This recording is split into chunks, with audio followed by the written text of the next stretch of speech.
دنیا کو امارت اور بادشاہت کے رنگ سے متعارف کروانے والے قطر کا جامنی جزیرہ۔ جامنی رنگ کیسے بنتا ہے؟ فونیشیائی تہذیب کون سی ہے؟ جامنی رنگ کو کس طرح حاصل کیا جاتا تھا؟ جامنی رنگ کی قیمت۔ اسے موت کی علامت کا رنگ کیوں سمجھا جاتا ہے، لیکن اسے احتیاط سے استعمال کیوں کرنا ہوگا؟ اس رنگ کی کیا باریکیاں ہیں؟ بے رنگ کپڑے کو رنگ دینا، اسے ایلپسس یا مارک ڈیلیشن کیوں کہا جاتا ہے؟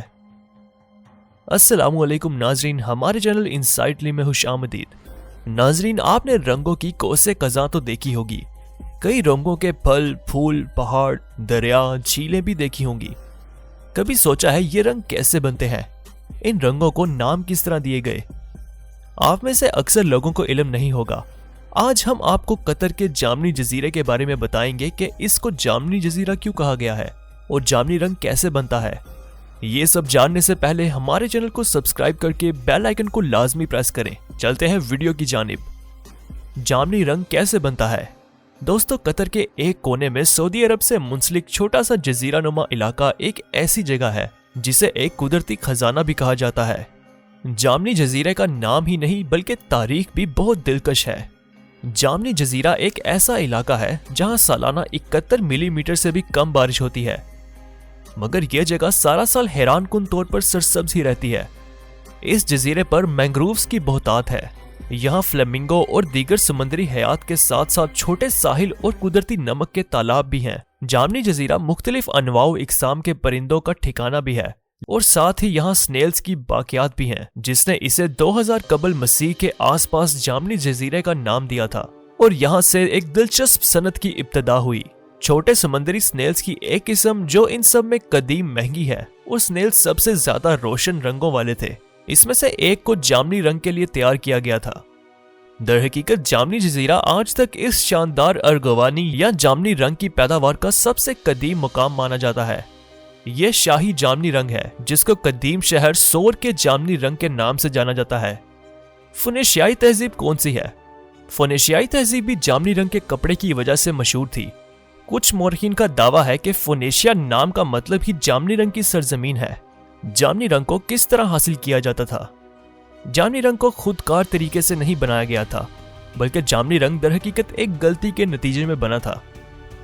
بادشاہت، شان و شوکت اور فقری اور روحانی نظریات کے اعلیٰ مقام سے وابستہ اس رنگ کو کئی ہزار سال تک ریشے دار سمندری گھونگوں کے مقاد میں موجود ایک گدود سے نکالا جاتا رہا ہے۔ اس کو حاصل کرنے کا یہ طریقہ نامناسب اور انتہائی بدبودار بھی تھا۔ اگرچہ یہ ایک اعلیٰ مقام کی علامت سمجھا جاتا تھا، مگر اس میں گندگی کا عنصر بھی بہت تھا، جیسے ہزاروں سنیل سے نکالے گئے گلینڈز جنہیں کچل کر دھوپ میں گلنے سڑنے کے لیے رکھ دیا جاتا تھا۔ پھر یہ گلے سڑے مادے ایک چھوٹے سے کپڑے کو رنگنے کے لیے استعمال ہوتے تھے۔ مزید یہ کہ محنت طلب عمل تھا اور اسے مکمل ہونے میں کم از کم 2 ہفتے لگتے تھے۔ ایک رومی مصنف پلینی ڈی ایلڈر نے اپنی کتاب نیچرل ہسٹری میں تفصیل سے اس عمل کے بارے میں بتایا ہے۔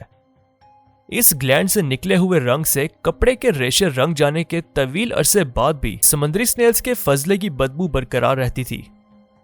جامنی رنگ کی قیمت۔ لیکن ٹیکسٹائل کے دوسرے رنگوں کے برعکس، جن کو کیمیکل لگا کر تیار کیا جاتا ہے، جن کی چمک تیزی سے ختم ہو جاتی ہے، مگر قدیم شہر سور کا جامنی رنگ موسم اور وقت کے ساتھ مزید چمکتا ہے۔ یہی اس کا وہ معجزاتی معیار ہے جس کی وجہ سے اس کی قیمت بہت زیادہ ہوتی ہے۔